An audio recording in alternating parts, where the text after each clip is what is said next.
మొత్తం 6,28,327 మందికి ఇప్పటికి ఉద్యోగాలు ఇచ్చిన ఘనత ఈ ప్రభుత్వానికి దక్కింది. ఇంకా ఉండే ఆలోచన ఇది నిరంతరం పర్యవేక్షిస్తాం, ముందుకు తీసుకెళ్తాం.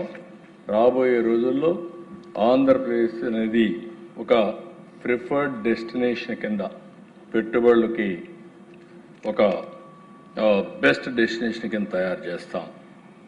మంత్రి గారు ఒక ఫిగరు, గౌరవ మంత్రి గారు ఒక ఫిగరు, దానికి దీనికి వేరియేషన్ సుమారు 1,00,000 ఉద్యోగాలు. ఆయన 6,50,000 అంటారు, మీరు 5,72,000 అంటారు. ఏది కరెక్టు?